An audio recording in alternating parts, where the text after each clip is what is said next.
I'm Joshua Griffith, and this is the Unnamed Canadian Sports Show for Sports Talk Line. So, thank you very much for tuning in. This will be my first episode, so I just want to let you know what we'll be doing on here. For the most part, I'm just going to be breaking down sports. Hopefully, when they come back, I'll be breaking down the actual sports. But for right now, we're going to be just breaking down what everything is happening. I'm going to give up some great interviews, hopefully that everyone will enjoy.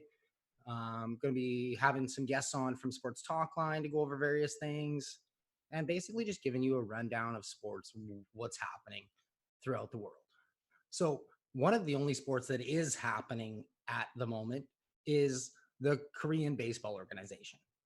And I'm sure that's not what you thought I was going to start with. I'm sure everybody else is waiting for the good stuff, like the interviews with Jerome Blake, which is coming up a little bit later. So you'll have to just stick around. It's not going to be that long. So don't worry. I'm not going to actually run down the Korean Baseball Organization scores for you. I know nobody wants to hear that. I don't even want to hear that. I didn't even want to look at it when I looked it up. But one thing that we can all take from the Korean Baseball Organization is how they're doing things right now when it comes to sports coming back.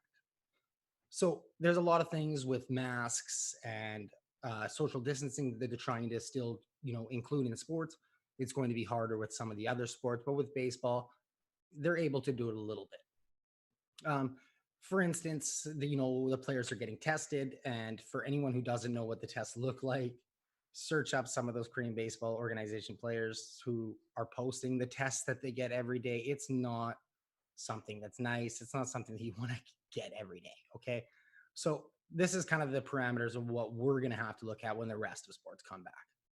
And speaking of sports that are coming back, we have something that we can actually mark down on our calendars. I'm a big soccer fan. I don't know who else is, but the Bundesliga is a go. So May 16th, Saturday, we got a week from this Saturday here. The Bundesliga is back on. Germany was talking about a 2-week quarantine and maybe starting it a week after, but they're just going to quarantine the players for 1 week. So we are going to get live soccer, or football, as I like to call it, as some people like to call it, in just a week's time. So that's pretty exciting news that we got going on. We also have the UFC, which is coming up here on this Saturday as well.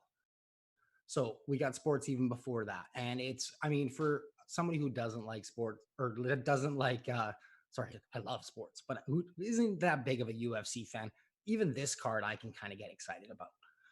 Tony Ferguson versus Justin Gaethje is a massive fight for the lightweight interim title. Ferguson's got the 6.5 reach advantage. So it's going to be a punch and jab kind of game. And Gaethje likes to go for knockouts. There's 4 other big bouts in this one. Henry Cejudo versus Dominic Cruz for the bantamweight title.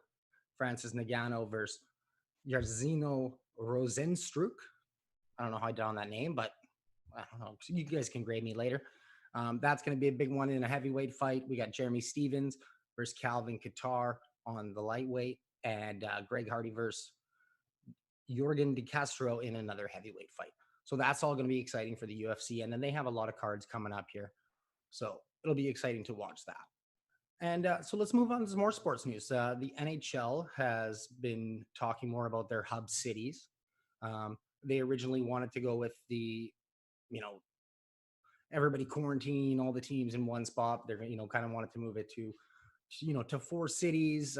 There's been about 11 teams now that have submitted offers to host, for the specific conferences.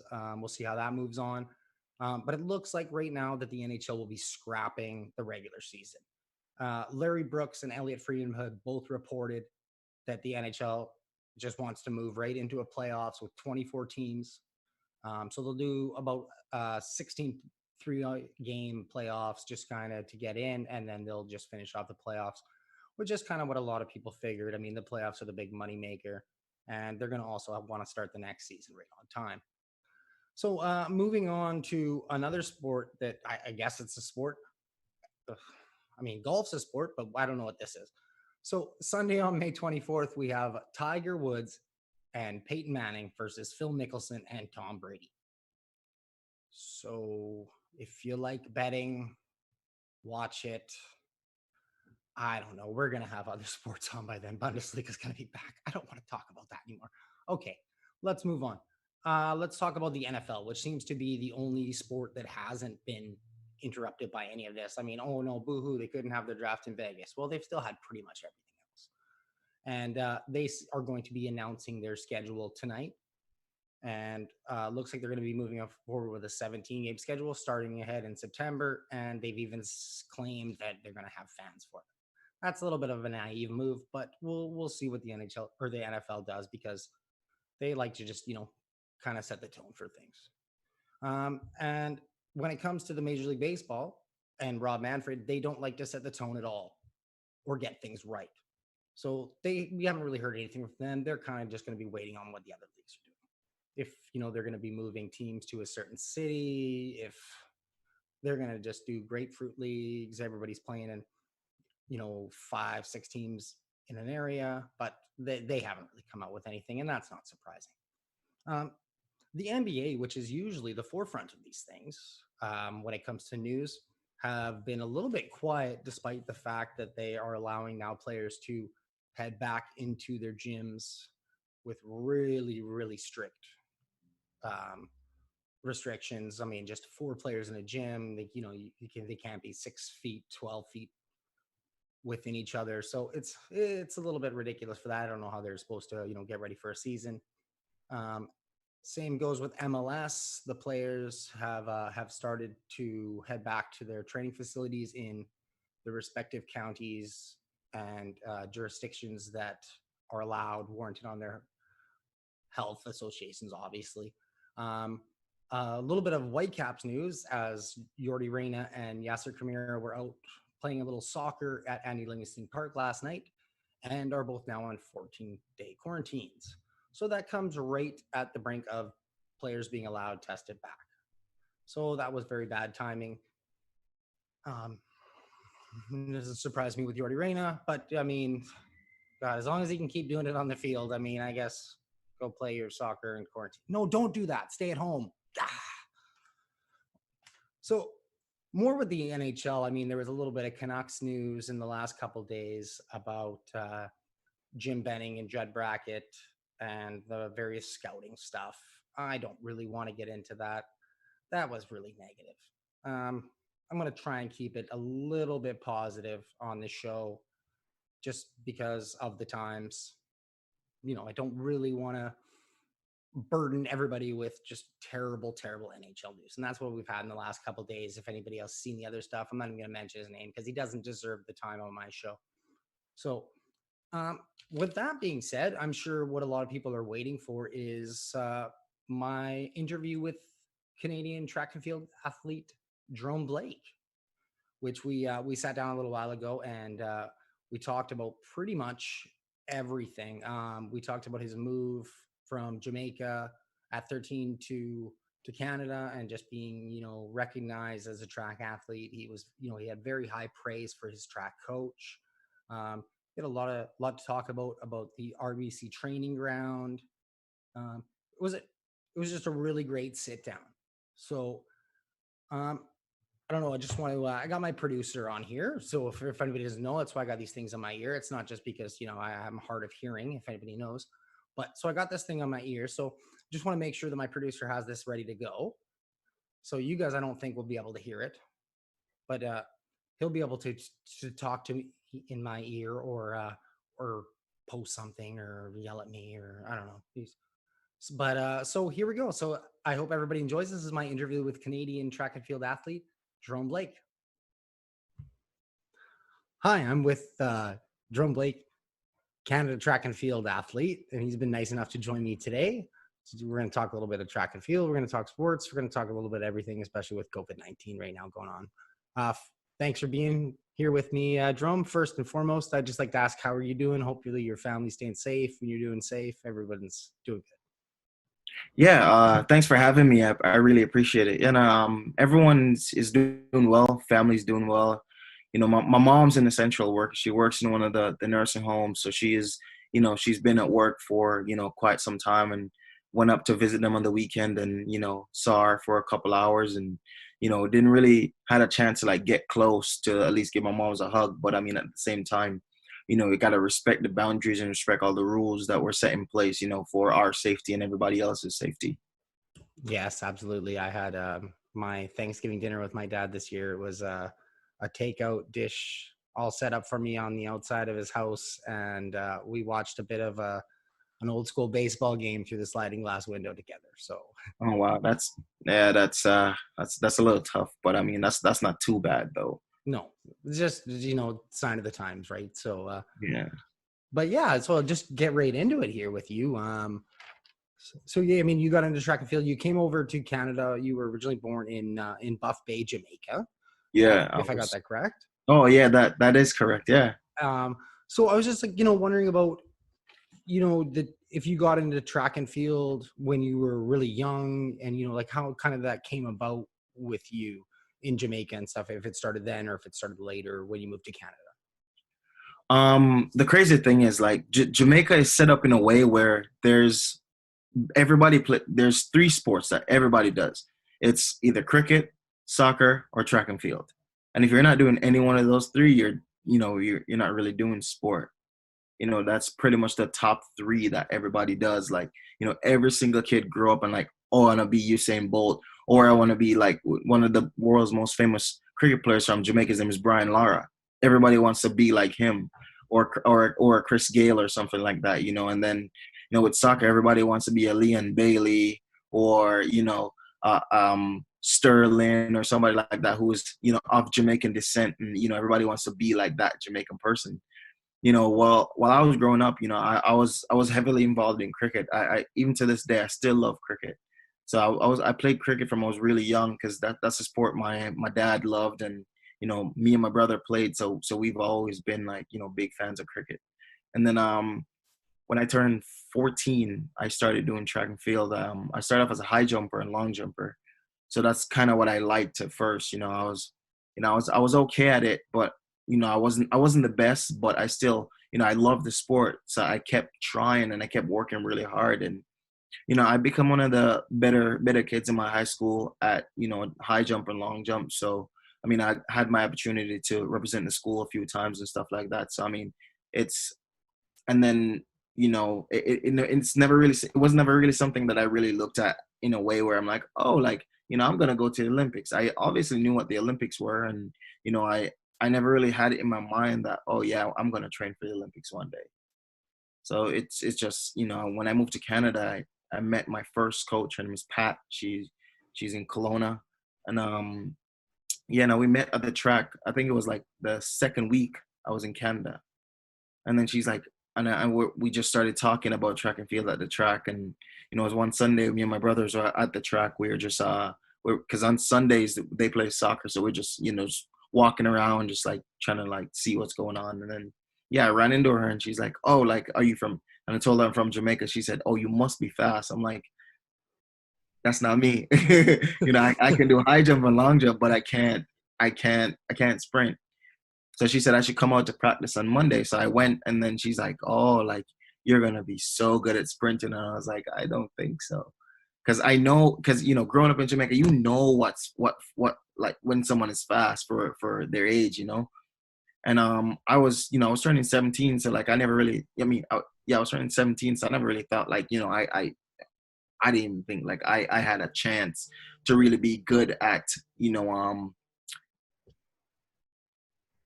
I never thought like I had a chance to be really good at, the sport or whatever. So I was like, okay, sure, whatever. I'll do it. So yeah, I went, and off I went, just basically just giving a chance. I took a chance on the sport, and it got I got better, I would say. Like I got a lot better. Like, I kept working, and I started running some good times, but I just never thought the time just weren't good enough to gain some attention nationally. They were good while I was, I was doing really well provincially, and I was, making a little bit of a name for myself. And, in terms of I was running like reasonable times. So I went to Canadian Nationals for the first time ever was in 2017, I believe it was, or maybe no, 2014. 2014 was the first time I went to a 20, Canadian yeah. Nationals. Yeah, I was a junior. Just check my notes here. Yeah. Yeah, I was a junior. It was my first Canadian Nationals ever, and I was just like just out of my element. It was never something that I was used to, because I'm not used to going to big championships, and it was a junior championships too. So it wasn't like crazy busy. It was just like it was not something I was used to, and I obviously didn't do well at all, and I got super discouraged, and I got back, and I was like, yeah, I don't want to do this no more. I'm gonna do something else. I'm gonna go back to cricket. Yeah, like if I had the opportunity to play cricket, yeah, I probably would have, but I just never had the opportunity to, play cricket here. So I I think I took like a 7 month break, didn't go to practice, didn't run, didn't do nothing, and I went back. My mom, like Pat kept calling my mom's, like asking her, why isn't Jerome coming to practice? And then my mom explained, and and then the thing is, I was not used to losing, because the thing is, like, I'm I'm a person who takes losing to heart. Like whenever I lose, I get very emotional, but I don't show it. But like inside, if I feel like I'm burning up, because I'm just one of those persons who I like winning so much, so it just become a part of me. Like like it's like almost second nature in a way, where like I want to win so bad, so I'll work a lot harder than the next person just because I want to win so bad. Oh yeah, Yeah, absolutely. I have know that feeling for sure yeah, from my sports days back in the day. I mean, the desire to win it is always there. Um, yeah, it's true. so I mean, you definitely got a fascinating start here. Being pulled out of doing hurdles on the side, and getting your mom having her phone constantly, and course into coming and doing sprinting. Yeah, You've obviously done very well for yourself so far going up. I mean, something that I noticed that you're involved in is the RBC Training Group, that you were yeah, involved right from the beginning there. yeah. Just wondering if that's something that you could talk about a bit. Oh yeah, for sure. So the RBC, it's the RBC Training Ground. So the RBC Training Ground is a um is a competition put on yearly by RBC, where they do host events all over Canada, and they select a number of you know qualified kids based off simple strength and speed endurance testing, and then they take them to a national final, and then they fund the top male and top female of the whole national championship, and then everybody else gets funneled into a system called the Future Olympian system. And then whatever sport they feel like you'll be good at, and they have NSOs from right across sports in all sports in Canada. So people really, you could be good at something and don't even know it. So it's just one of those things where they find people who could be an Olympian at something else. For instance, a soccer player, you could be a cyclist and you don't even know it, because you never had the chance to pursue something like that. That's awesome. That's a really good thing they do, and I'll make sure we send out the link for the RBC Training Ground thing For sure. on our site here for that. And so yeah, so just gonna move forward with you here. So I mean, you're in sprinting, you got into it, you're hooked. You were talking about a little bit about the BC local stuff, and I mean, I Yeah. know something that's that's really big in BC for track and field is the Harry Jerome Invitational. Yeah. And you've had some pretty good showings in that. Yeah. How has that been, competing on an international stage just in British Columbia? It's one of those things that is like, I'm notorious not to run well at home for some reason. It's just like every time I compete at home, I never do well. But for some reason, every time the Hair Jerome comes up, I'm super excited, because I know it's gonna be really good competition. It's gonna be a very tight home crowd, and a lot of my friends are gonna get to see me race for the first time, like in person, against good competition. So it's always one of those things I look forward to almost every year. Like the Hair Jerome is. I've been racing it since I was in high school. So my first time running there was my grade 12 year in high school. So I raced against 3-time Olympian Wallace Spearman, and a bunch of other guys that have made the Olympic teams 4 different countries. So I mean, it's one of those things where it gave me an opportunity to experience, what I had to look forward to while I was in high school. Yeah, absolutely. Then you kind of went into,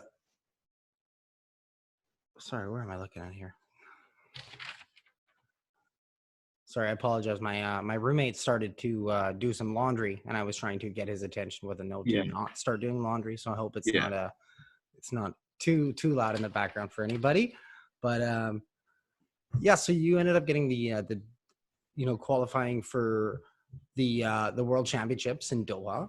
Yeah. After some impressive performances, especially at the NACAC's championship in Toronto.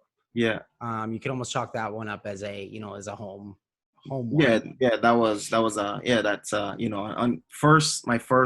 that's my first Canadian team, and it was un-Canadian soil, which is pretty cool for me in terms of, it didn't involve too much, it wasn't too much pressure. It wasn't, it was like second nature, like just like being at home. So it was like, it was a lot easier to compete in Toronto at the NACAC's championship in 2018.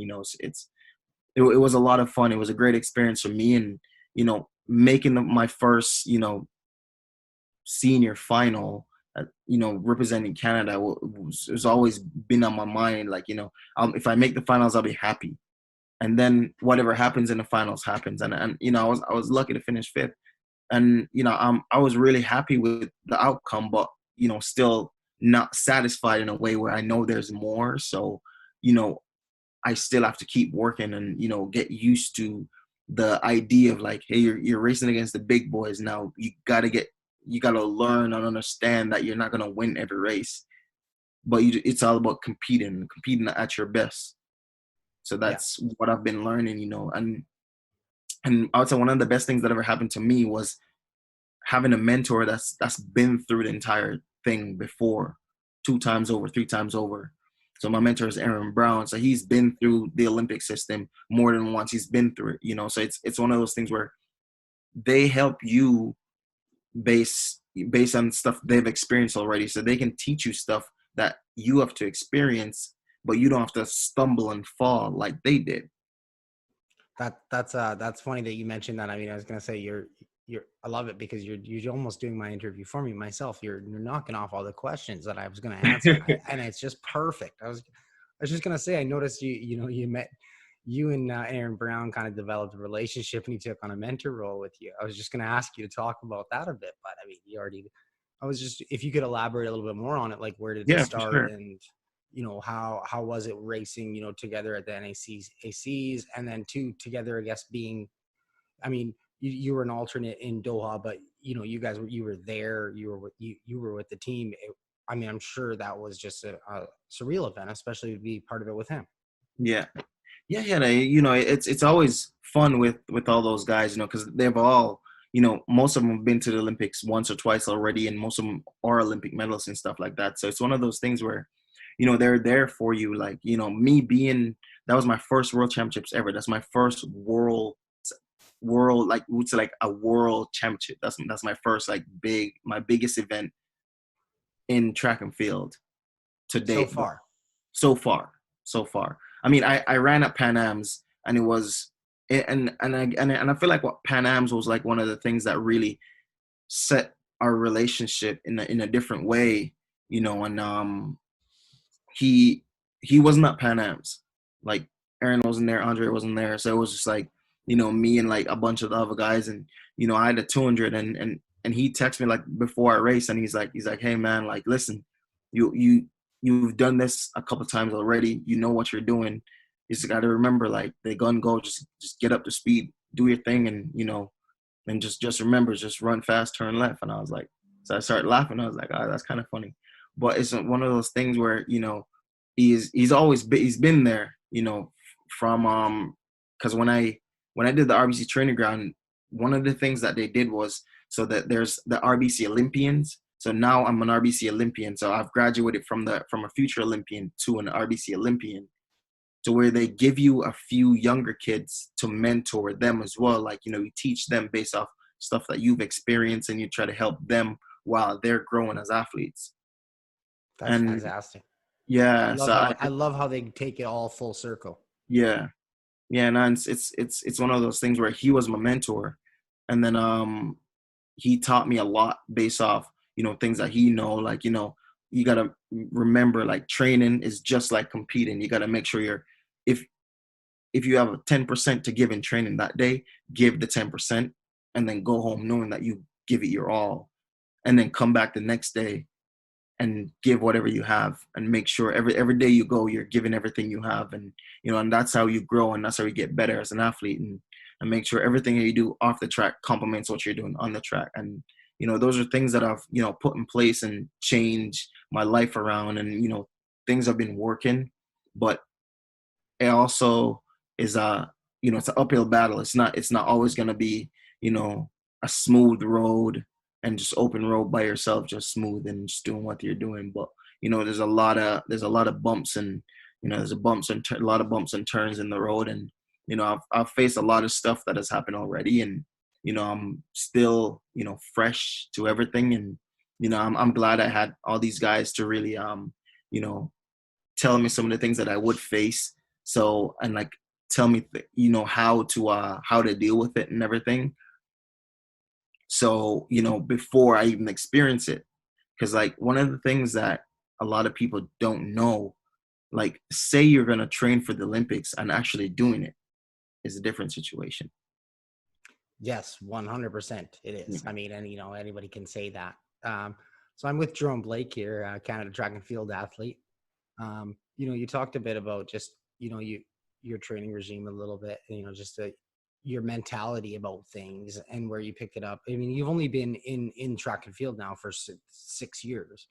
I Yeah. was just wondering, you seem very dedicated to your training and a certain specific regime and stuff. What are you doing for your training? And I mean, not necessarily now. I mean, we can talk about that a little bit later, but I mean, just in general, like, how have you gotten to the point you are at Um, I'd say, like, learning how to train. That's one thing I had to really learn and understand, learning how to train. Because when I moved from Kelowna, and I moved to start training in Coquitlam with my new coach, Tara, she was telling me, like, your training age is really young. It's like, basically, it's kind of like a child, right? So as a child grows, it gets older and it gets stronger. But with my training age, it's basically still a child, because I've never, like, actually spent the years and years actually working and grooming my craft. I've just, like, I'll just skip training here and there, do this here and there, and, like, I've been on and off, on and off. I haven't really, like, really dedicated and focused on it, on the one thing that I really want to do. And I started doing that in 2018, and it's been tremendous. Like, it's changed my life. Learning the different parts of training, like different cycles. And what a lot of people don't know is, as much as it is physical, if it's 50% physical, the next 50% of it is mental.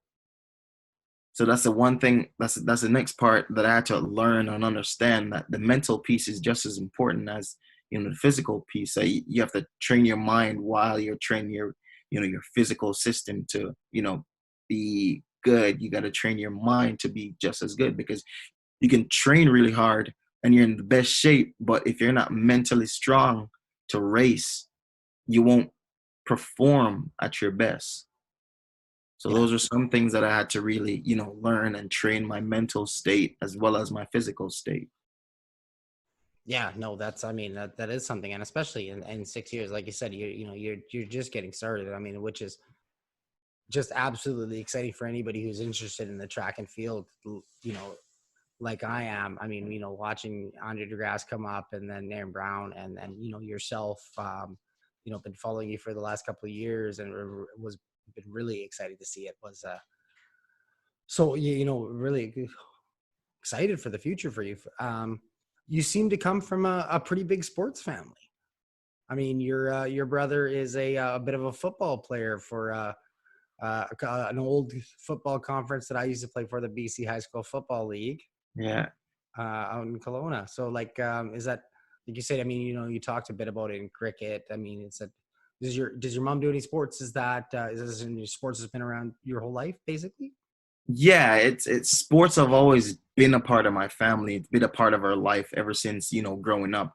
The the uh the thing is with our family, like everyone does something.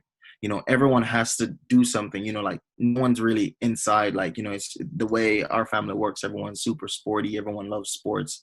My older brother is a soccer player.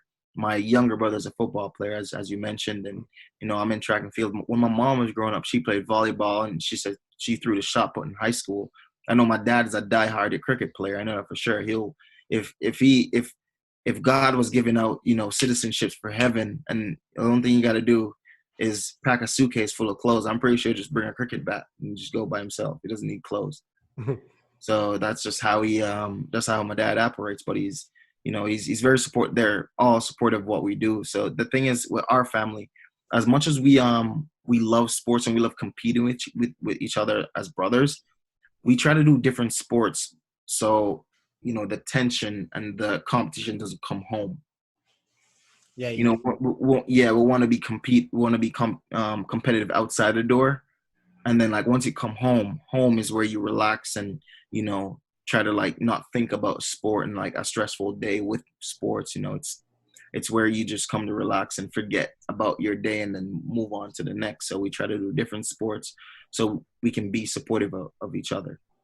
Yeah, absolutely. Yeah, I mean, it sounds like you guys really push and motivate each other, which is nice for a Definitely. family. So, yeah, just a couple more questions here. Just wondering, obviously you were looking forward to the Olympics for 2020 here in Japan, but now that's been postponed. I just was wondering your thoughts about that, and then of course how the decision by Track Canada and Athletics Canada to withdraw their athletes before the games were even canceled. I thought that was a very smart move and showed a lot of forward thinking by them.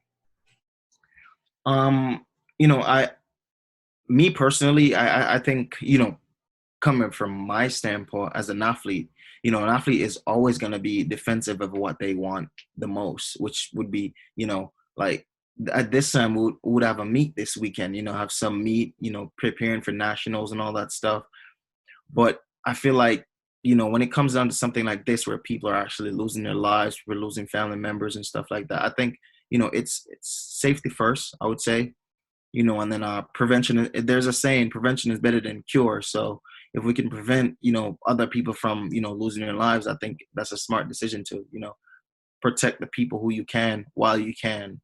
So I think that's what, Sports Canada chose to do. They rather protect the people they can while they can, and, not try to, put anyone in harm's way, which, like personally, like the whole, like 2 or 3 weeks before leading up, like nobody really knew what was going on. So it was like, everything was like basically up in the air. So like something was going on, but nobody really knew what was going on. So we're all still training while the entire world is like, trying to fight off a pandemic and like try to, figure out what to do next. And then, the IOC saying there's no chance the Olympics will be postponed. So then everyone got freaked out and, everyone had to keep training and, no idea if we're going to compete or what. So it's one of those things where it's like super stressful for everybody, I feel. So, I've just tried to, stay positive, because that's all I can really do. Like I can't really, fight their decision, because it's their decision, and that's what they choose to do, which is smart, pulling everybody out and protect the people, protecting all the athletes is, I think it's the, is a, I think it was a smart move on their behalf. But now I feel like, a lot of these athletes, a lot of the athletes with contracts and, the athletes that have to, do what they do to make money, such as myself, like if we don't compete, we don't make a living. So that's how we make a living, by competing. So I feel like that's the only bias that's in me. It's because I can't do what I got to do to make the money I really want to make, so that's just the only part of me that's really, thinking negatively. So, yeah. Yeah, I mean, and that's a frustrating aspect, and I don't think a lot of people understand. They look at it, they enjoy the Olympics every 4 years, right? But they don't give it enough, and like hopefully that's something I can try and do, and other sports media people can do a better job of just trying to bridge that gap and getting you guys noticed like you should be year round, because anyone who doesn't watch track and field, they are absolutely missing out. It is so much fun to watch. I don't think there's an event I don't enjoy. So Yeah, no, track and field is a lot of fun. I feel like, I remember when I was before I started competing at this, you know, level. I used to watch like even I used to watch like the longer distance events, like at like high school meets or some club meets. It's like, man, these kids are running so slow. It's like, what is this? But I realized, what they're doing is it's really hard on the body, but they're also really young. So like, you go watch some of the professionals that run like the 10,000 or whatever. These guys are running, you know, 23, 24-second laps. I used to think that I ran the 800-meter I fast. mean, I mean And 23, 24 seconds, 200 meters. These are distance runners.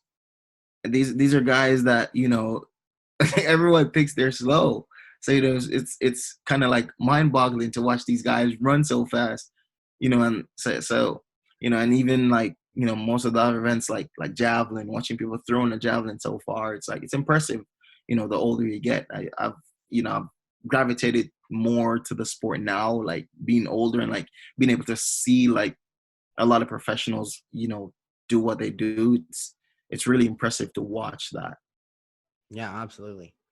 Um, so just kind of lighten things up a bit. I mean, obviously, everybody's in quarantine. You talked about you got to go visit your mom a bit and up in Cologne and stuff, and that must have been nice. Is there any interesting hobbies or things? I know a lot of people are like playing instruments or learning languages, or Yeah. what are you doing during quarantine to stay sane and all that? I've always been a huge fan of making videos and like directing and stuff like that and editing stuff.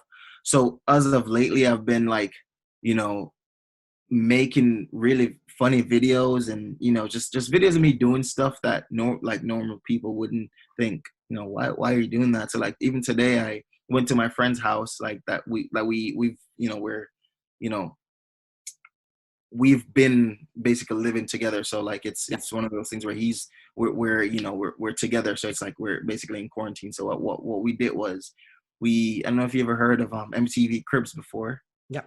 So we created an episode of MTV Cribs at his house Oh, right. today. Oh, Like, no yeah. way.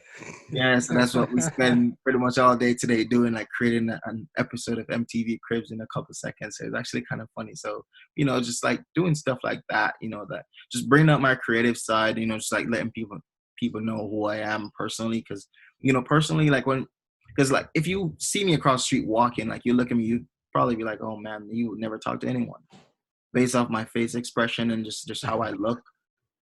But the thing is, like, once you start talking to me, you realize I'm probably the weirdest person you'll ever meet, and I'm quite funny, and I'm so quite creative. Like, so it's one of those things where like I gravitate towards people with a lot of energy. So people that are fun and bubbly. Those are my kind of people. So that's the kind of person I am. So I like those kind of people.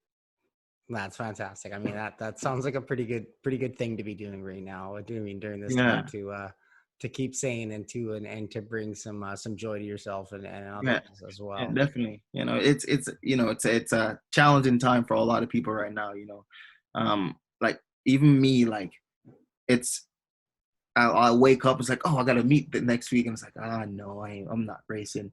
I've tried on my racing clothes like 3 times already. Put out my spikes and just see what it would look like and whatever. But I mean, just because like being so excited to race and you can't really race, so you don't know where you're at personally.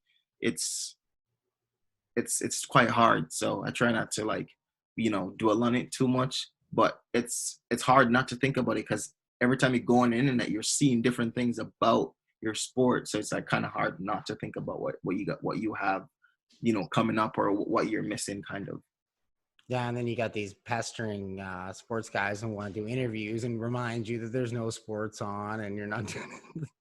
I mean, you know what? That's not true. There's sports on. I've learned a lot about bowling lately. Bowling. We have Taiwanese baseball. Yeah, We have Korean baseball. yeah, that's not And bad. I've never, you know, I've watched a lot of bowling lately. I don't know bowling. why, but yeah, bowling. It's quite interesting. Quite an interesting thing. And darts. People get really hyped up for darts, which Yes, is kind they of do. weird. Yeah, they And get very excited. It's yes, kind and of I quite fun. love the whole call when they get the 3 in a row and they go, "You 180." Yeah, and then everyone just starts jumping and they're excited, but I don't They know have what's going signs. on. They have signs too. Yeah, Like, I don't know what's going on, but they're excited. So I'm like, oh, some good's going on. like, okay, I'm into this sport right now. I think people are tuned into poker and stuff right now. It's Yeah, that's true. Yeah, I even took up what's that thing called? I opened a page on this casino thing to play some roulette oh because I'm yeah. like, oh, I'm gonna play some roulette for a little bit, but then realize it's not for me. No. Yeah, I'm not a big casino games guys. They maybe the occasional blackjack every once in a while, but Yeah, even then, you need luck, and yeah, I mean, I don't have that. I don't have the luck. So yeah, all of our luck is gone now because the pandemic took it. yeah, So well, we're hopefully all losing at this point. hopefully it can come back soon. Uh, Hopefully, so Jerome Blake, thank you very much again for doing this. no problem. It was an absolute pleasure to have you talking on about, sport. Like you said, like we've talked about sports that aren't really on right now, but hopefully things will get back into full swing and we can enjoy you next year in the 2021 Japan Olympics. Oh, definitely. Thank you. I appreciate it. Looking forward to, you know, performing well and, get my chance to represent Canada at the Olympic Games because it's that's the height of the sport. That's where it is. And that's where everybody really wants to get to. So yeah. Well, thanks again. Yeah, no Stay problem. safe. Yeah. Thanks for having me.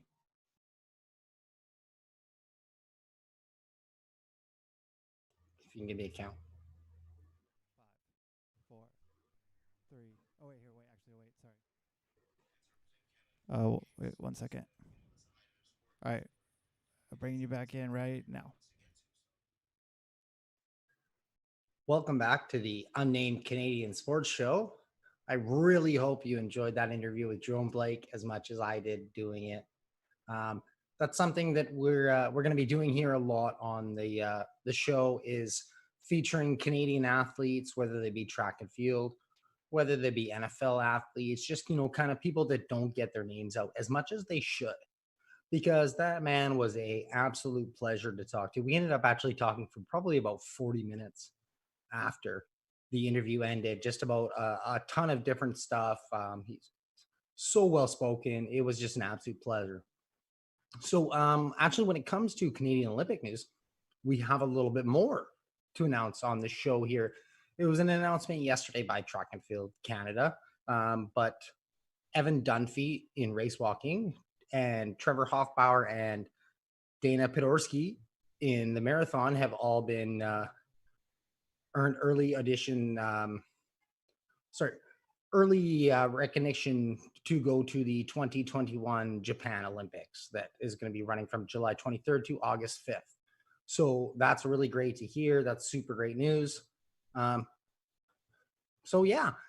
So for my next segment here, I want to bring on somebody from Sports Talk Line, and we're going to talk a little bit more in-depth NFL draft stuff. And also, too, he's not American.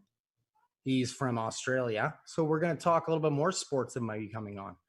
So without further ado, we have next joining us from Sports Talk Line is Spinksy NFL.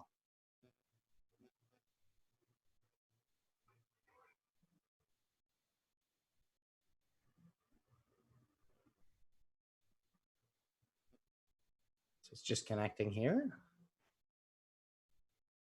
I can see him. Hey, mate. How you Hey, going? Spinksy. Great. How are you? Good, man. Congratulations on your first show. Thank you very much for joining me. Thank you for being my second guest and my first from Sports Talk Line. First off, I same thing I'm doing with all the guests is how are you? How's the family? How's things down in Australia? Well, fighting fit, yeah, mate. We in the city I live in, we haven't had a case for over a week. Our schools are opening back up Monday week. Pubs should be open again soon, which would be really nice. I miss going to the pub and watching some sport, and yeah. But no, the family's all fit and healthy, and being so big, I think Australia's going to probably. I think we've gone about this the right way.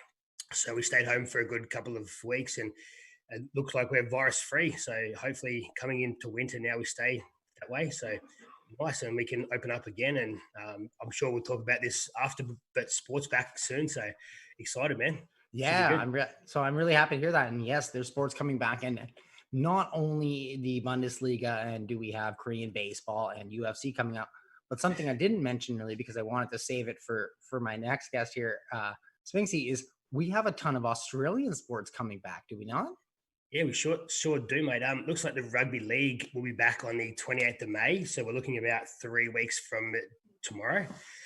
Very excited. It'd be nice. I think we played 2 rounds this year, and we've had about 10 weeks roughly off. And it's strange being such a mad sportsman. I miss sport. Like I'll watch anything, but I can't watch anything at the moment. So I tried to tune into the Korean baseball the other night, and the first game was bloody rained out. Like, what's that? Isn't that just the sign of the times, though, right? We actually get sports back, and something's going to happen too with the Bundesliga. It'll be rained out, or for sure, lightning, or just an intense storm. But I think having the UFC on Sunday, that gives fans something to watch. So I think that's going to be a real treat. So I think, yeah, hopefully going forward, over here in Australia, the AFL will start soon. Our soccer should start back up again soon. So I think the rugby league will be sort of the first thing. And if they do well, all the other sports will open up again and we should be okay. So, yeah, I think, it's nice because we're kind of getting a blueprint for it. Just a programming note, if you notice, Spinksy said Sunday for the UFC. That's because he's from Australia. So for him, it will be on Sunday. For the rest of us, it will be on Saturday. So don't go Sunday and trying to watch it in North America and then bitch and complain to me because, we said it was on Sunday. No, he's from Australia. Okay, figure it out. Yes. So another thing I wanted to bring you on is because you're our NFL draft expert, and you did an absolute ton of amazing work this year for all of your player cards. I hope people check them out because they were fantastic. I don't know if anybody's a big fan of like Madden or the FIFA or the game card like that. They were awesome like that. They were in depth about the players. I just want to talk to you a bit about the draft this year. Yeah, being a bit different. I think the last couple of years we've sort of seen the draft in Indianapolis and a few of the other cities where they sort of had hundreds of thousands of people pack the streets, and it was a party. It was a free for all, and everyone was excited for Vegas this year. And there was talk they were going to shut down part of the strip, and there'd be fans walking across the border, and it was just going to be amazing. It was so excited, and to go from that to having a virtual draft at home, but I still liked it. It was good to see coaches and owners and fans at home. It was good to see people as people and not just as coaches and rich owners. I know Jerry was on his huge boat out there in the ocean, but it was still nice to see. It was more of a humbling thing. Like we always see into the houses of the draftees with their families, but we never see the coaches and stuff with their families. So I think it was more personable this year. And I think it was the highest rated draft I've ever had. Obviously, everyone's at home watching it. So, but yeah, I really liked it. Like it wasn't as flashy, or they probably didn't make so much money as they would have over recent times. But this was the time that we lived in. And hopefully we look forward in like 20 years time and go, well, that was what we had to do. And I liked it. It was good. It was a bit more predictable than I thought, but I loved it, man. It was really good. So. Yeah, I mean, before we actually get into the substance of the draft and who was actually drafted, I do want to touch on that a little bit more because I agree it was very nice and refreshing to see into the homes of people and get a little bit of more of a realistic, real life person like you said, from just people other than the athletes and stuff. And then even then, some of the reactions you're getting from the athletes, because they're not necessarily, in the first round getting their thing, but I mean, like watching them with their families and stuff. Is this something that you think the NFL would maybe adapt more or parts of it going forward? Yeah, I still enjoy maybe the first round. Say it's in Vegas or whatever. You get your 100,000 on the street that first round. Not too many people care as much about the second and third and fourth rounds as I do, obviously. But maybe have that day 2 and 3 at home, and maybe make it a bit more personable that way. And like I enjoyed it. Like it was good to see. You could tell who was a first year head coach, and you could tell who was a 15th year head coach. Some of those houses that we saw were incredible. Guys are making some serious money. And then I look around here and go, well, what am I doing? I'm in the wrong house. Yeah, I know. I mean, the stuff that I have is just because I was a fanboy so hard, and I stood outside arenas and, in freezing cold weather to just try and get them to sign stuff. Yeah, we've all been there, mate. We've all been there. I don't want anybody to get fooled by this. This is not that fancy of a background. There's like a lot of these are gifts and, but oh man, yes, some of the houses and boats. When you can say boats, some of the boats. Yeah. So it was ridiculous. With that, I want to get into the drafts. Like, so who are your winners and losers of the 2020 NFL draft? I suppose it's sort of easy to judge teams now because there's no real info to sort of go off. Yeah, well, I have a sports show that I'm talking about now. Yeah, exactly. So, and there's no other sports on, so you're gonna have to help me out. So I think the Cowboys did really well to take CD Lamb, as we all know. Taking him in the first round was awesome. The fact that he fell to them. I think the Panthers did really well with their draft. They'll be strong defensively. The Ravens have been historically good defensively over the last 50 odd years. So I think adding to their defense will really help them. A few strange things. The Seahawks moving up to take a linebacker. I thought that was a bit weird. A guy I had hardly even heard of. Obviously, coaches see something in him that I don't, and that's why they're paid millions and millions of dollars. But I thought that was a bit weird. The Packers taking a quarterback in the first round. I know they've already got an awesome quarterback. If it works out for them and he spends 2 or 3 years behind Aaron Rodgers and Jordan Love is the future and he spends another 15 years with the Packers, then that works out. But if they're just doing it to piss off Aaron Rodgers, then so be it. But yeah, there was overall, I think the Cowboys and the Panthers did really well.